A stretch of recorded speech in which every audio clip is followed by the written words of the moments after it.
অসহায় অনাথ পরিবার পরিজন কোথায় কোনো পরিচয়হীন এমন বন্যা কবলিত সময়ে আল্লাহ তাআলা যে আমরা বাংলাদেশের একদম দক্ষিণ পূর্ব দিকে আল্লাহ তাআলা আমাদের নিরাপদ রেখেছেন। আবার বলি আলহামদুলিল্লাহ। এই সময়ে অসহায় মানুষের পাশে দাঁড়ানো একজন মুমিন মুসলমানের অন্যতম দায়িত্ব। এই ব্যাপারে আমি কোরআন এবং আল্লাহ রাসূলের সুন্নাহর অতি সংক্ষিপ্ত সময়ে আলোচনা হবে, একটু শোনার আমল করার চেষ্টা করবেন। আমি আমার আলোচনাকে কয়েকটি শিরোনামে কয়েকটি বিভক্ত করেছি। প্রথমে নিয়তকে বিশুদ্ধ করতে হবে। 2 নম্বরে শুধু নিজের জন্য আয় নয়, মানুষের জন্য ব্যয় করতে হবে। আমি যা আয় করেছি শুধু আমার জন্য নয়, এখানে আরো অপর বান্দার হক রয়েছে। 3 নম্বরে মানুষকে দয়া করলে আপনি কি লাভবান হবেন এই ব্যাপারে মতামত। এরপরে আপনার বিপদে কারো সহযোগিতা কি প্রয়োজন।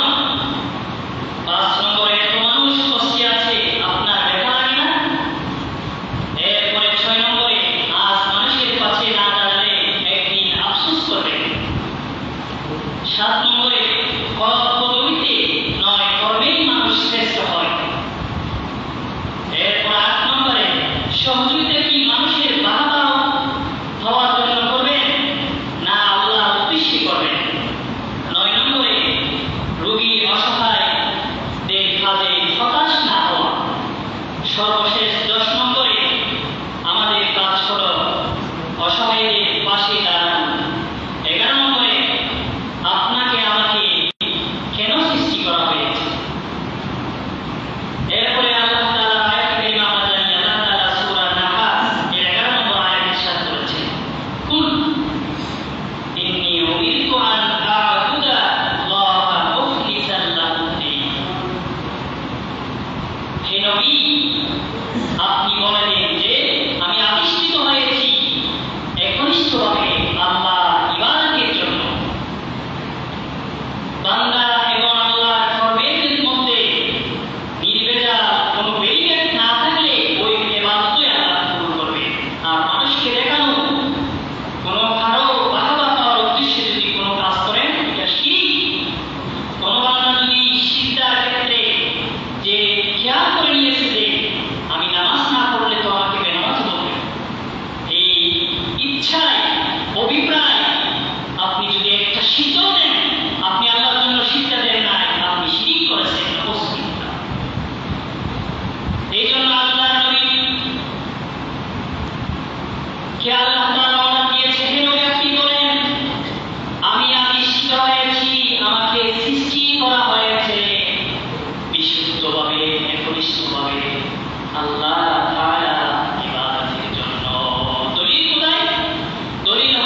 চোখে গুটি নাই, চোখ গুনছে যে আমি শুধু তোমার কোরআন পড়েছি, এটা বলবে আল্লাহ বলবেন ফায়াকুল, আল্লাহ বলবেন লাহু তাকে কাযিবতা, তুমি মিথ্যা বলেছো, তুমি তোমার নামে মিথ্যা বলেছো। ওয়া তাকুলু লাহুল মালাইকাতু কাযাবতা, ফেরেশতা জিবরাইল আমিও বলবে আপনি মিথ্যা বলেছেন সত্যি। ওয়া ইয়াকুলু আল্লাহ বলবেন আলতা আপনি ক্বালা আনা ফুলানান ক্বালি ফাকালিকি যালিকা ওয়া ইউতা বিসালিবিল মা, বলবে তুমি কোরআন পড়েছো 200 টাকা পাওয়ার জন্য, 500 টাকা পাওয়ার জন্য, অথবা মানুষকে ফুদিয়ার জন্য, অথবা একটা তোমার আয়ের জন্য, অথবা তুমি যে বড় খালি এটা পড়ার জন্য মঞ্চে গিয়ে তুমি কোরআন তেলাওয়াত করেছো, এইগুলো আল্লাহ তাআলা বলবেন ফুলানান ফুলানান ওই ইউতা বিসালিবিল মা, যাকে মাল দিয়েছে সে তাকে বলা হবে, সে বলবে ফায়াকুল্লাহ বলবেন আলাম ওয়াসি আলাইকা হাত্তা আলাম হাত্তা আলা তাহতাজু, তোমার আমি সম্পদ দিয়েছিলাম, তুমি মহতাজ গরিব মানুষ, বন্যা কবলিত মানুষ, যার বাড়ি নাই ঘর নাই কিছু নাই, বাড়ির মধ্যে বাসে, খাবার নাই দাবার নাই, অসহায় মানুষ, তুমি খাচ্ছ তোমার বাড়ির পাশে অসহায় মানুষ পড়ে রয়েছে, মরে যাচ্ছে, চিকিৎসা হবে, তুমি কি তার খোঁজ খবর নিয়েছো? সে বলবে হ্যাঁ আমি করে নিয়েছি। ইলা হাদিন বলা বলা ইয়া রব্বি, হ্যাঁ আমরা নিয়েছি তো। আল্লাহ বলবেন কামা যালিকা ফিমা আতাইতুকা ক্বালা কুনতা আহাদুর রহিমা ওয়া তুসাদ্দাকু ফায়াকুলুল্লাহ, বলবে আল্লাহ আমি রহম করেছি, মানুষকে টাকা দিয়েছি, পয়সা দিয়েছি, সহযোগিতা করেছি, কোটি কোটি টাকা দিয়েছি, দান করেছি। আল্লাহ বলবেন কাযিবতা ওয়া তাকুলু লাহুল মালাইকাতু কাযিবতা, তুমি মিথ্যা বলেছো, কিছু দাও না, তুমি টাকা যে টাকা দিয়েছো এগুলো আমি আল্লাহকে সন্তুষ্ট করার জন্য দাও নাই, তুমি দিয়েছো মানুষের বাহবা পাওয়ার জন্য। নাউযুবিল্লাহ, সবাই তোরা পেয়ে যাবে, সেদিন ওই ব্যক্তি পার হয়ে যাবে যে আল্লাহর একনিষ্ঠ হবে, লিইলাহিল্লাহ, আল্লাহর সন্তুষ্টির জন্য, আল্লাহর ভালোবাসার জন্য, আল্লাহ রাসূলের মহব্বতের জন্য, যারা 1 টাকা গোপনে দিয়েও প্রকাশ্যে দাও, শুধু নিয়ত করে নিয়েছে আল্লাহ আমি কিছু করতে পারি নাই, আর বন্যা কবলিত মানুষের জন্য 5 টাকা 10 টাকা আমি দিয়ে দিলাম আমার টাকা থেকে। এভাবে বিশুদ্ধ নিয়ত যারা করেছেন, এই বিশুদ্ধ নিয়তের কারণে হাসরের ময়দানে সবাই মিথ্যার খাতারে দাঁড়ায় যাবে, ওই সমস্ত লোকেরা বাদ হয়ে যাবে। আলহামদুলিল্লাহ। এরপরে আল্লাহ তাআলা আয়াত কারিমা সূরা বাকারা 254 নম্বর আয়াত, শুধু নিজের জন্য নয় মানুষের জন্য ব্যয় করতে হবে। দলিল কি? দলিল সূরা বাকারা 254 নম্বর আয়াত, আল্লাহ তাআলা ডাক দিলেন ইয়া আইয়ুহাল্লাযীনা আমানু, যারা ঈমান এনেছো, আনফিকু তোমরা ব্যয় করো, মিম্মা রাযাকনাকুম, আমি যে তোমাদেরকে রিজিক দিয়েছি, টাকা দিয়েছি, বিল্ডিং এর মালিক হয়েছো, জমির মালিক হয়েছো, সম্পদের পাহাড় জমাই করেছো, ওই সব তো আমি তোমাকে দিয়েছি। মিন ক্বাবলি, তবে আইয়াতিয়া, ওই দিন আসার আগে, ইয়াউমুন লা বাইয়ুন ফীহি ওয়ালা খুল্লাতুন ওয়ালা শাফাআ, যেদিন তোমার ব্যবসা চলবে না, তোমার বন্ধুত্ব চলবে না, তোমার সহায় কেউ থাকবে না, চোরের মতো পালাতে হবে। অনেক সম্পদের মালিক ছিলেন, অন্যায় করার কারণে আপনাকে দেশ ছাড়তে হচ্ছে, চলে যেতে হচ্ছে, চোর হতে হয়ে গেছে। এই দিন বলা সাফাতুন, কোনো সাক্ষ্য থাকবে না, সুপারিশকারী থাকবে না, সহায় আপনাকে হেল্প করে, সাহায্য করে আপনি প্রশাসন পাবে না। ওয়াল কাফিরুনা হুমুস সালিহুন, সেদিন মৃত্যু কাফেররা, জালেমরা আল্লাহর ঠাকুরায় ধরা খেয়ে যাবে। এই জন্য আল্লাহ তারা ইরশাদ করেন যে আমি যে সম্পদ দিয়েছি সেই সম্পদকে আপনি ব্যালেন্স ভারসাম্যপূর্ণ ব্যয় করেন, এখানে আপনার জন্য মুক্তি। এভাবে যদি আপনি গঠন করেন, আপনাকে পালাতেও হবে না, আবার কাউকে ঠেলাঠেলিও করতে হবে না, আপনার জায়গায় আপনি আদর্শিকভাবে রাখতে পারেন। আল্লাহ নবী ইরশাদ করেছেন আর রাহিমুনা ইয়ারহামুহুমুর রহমান, যারা মানুষের প্রতি দয়া করে, আরশাদের মালিক রহমান তাদের প্রতি দয়া করবেন। ইরহামু, ও বান্দা তোমরা দয়া করো, আহলুল আরশ, পৃথিবীবাসীর প্রতি, ইয়ারহামুহুম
6 নম্বরে আজ মানুষের পাশে না দাঁড়ালে একদিন আপনি আফসোস করবেন। আল্লাহ তাআলা সূরা মুদাসসিরের মধ্যে ইরশাদ করেছেন, মা সালাকাকুম ফি সাকার ক্বালু লাম নাকু মিনাল মুসাল্লিন ওয়া লাম নাকু নুতইমুল মিসকিন ওয়া কুননা নাহুযু মা'আল খালিদিন। সূরা মুদাসসির 44 নম্বর আয়াত, 45 নম্বর আয়াত। সেদিন জাহান্নামীরা ডাক দিবেন, জাহান্নামীদেরকে বলা হবে, হে জাহান্নামের অধিবাসীরা, যে আজকে খাতা এখানে জাহান্নামের মধ্যে চলে যাচ্ছে, অপরাধ কি তোমাদের? তারা বলবে, ক্বালু, তারা বলবে, আমরা নামাজ পড়ি নাই, নামাজ পড়ার মতো আমাদের শক্তি ছিল, নামাজ পড়ি নাই। আজকে নোয়াখালী সিলেটের মানুষেরা, কিশোরগঞ্জের মানুষেরা মসজিদ খুঁজে পাচ্ছে না, নামাজ পড়ার জন্য জায়গা খুঁজে পাচ্ছে না, সিজদা দেওয়ার জন্য। আল্লাহ কত আরামের মসজিদ, টাইলসের ব্যবস্থা, এয়ার কন্ডিশনের ব্যবস্থা থাকার পর আল্লাহর বান্দা বাড়ির পাশে মসজিদ, সিজদা দেওয়ার জন্য আপনি বের হন নাই। তারা বলবে, জাহান্নামের বাসিন্দারা বলবে, আমরা তো নামাজ পড়ি নাই। এরপরে বলবে, আমাদেরকে আল্লাহ নিয়ামত দিয়েছিল, ওয়ালাম নাকু নুতইমুল মিসকিন, মিসকিনের হক আমার টাকার মধ্যে ছিল, পকেটে ছিল, দিই নাই, এই জন্য আজকে জাহান্নামে চলে যেতে হচ্ছে।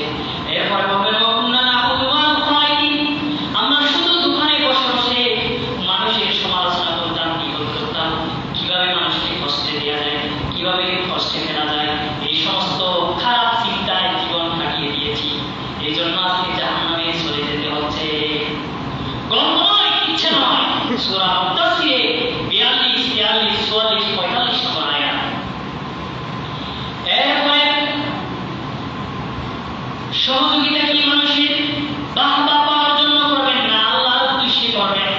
আল্লাহ রাহি নাম থেকে আমরা সূরা তাহারের 7 নম্বর, 8 নম্বর, 9 নম্বর আয়াত। এই আয়াত কারিমাটা ইসলামের তৃতীয় খলিফা ওমর রাদিয়াল্লাহু তাআলা আনহুকে উদ্দেশ্য করে নাযিল হয়ে যায়। মুআফাকাতে ওমর, আল্লাহ ওমর রাদিয়াল্লাহু তাআলা আনহু, আল্লাহ তাআলা এমন তাকে কুওয়াত, এমন শক্তি আল্লাহ তাআলা তাকে দান করেছিল, তিনি কোনো একটা জিনিস যখন চিন্তা করতেন আল্লাহর পছন্দ হয়ে যেত। এই জন্য আল্লাহ তাআলা ওমরের বরাবরে কোরআন শরীফের আয়াত নাযিল করতেন। সুবহানাল্লাহ। কোরআন শরীফের 22 জায়গায় মাওয়াফাকাতে ওমর, ওমরের বরাবরে আল্লাহর পছন্দ হয়েছে 22টি সিদ্ধান্ত নাযিল করেছে। সুবহানাল্লাহ।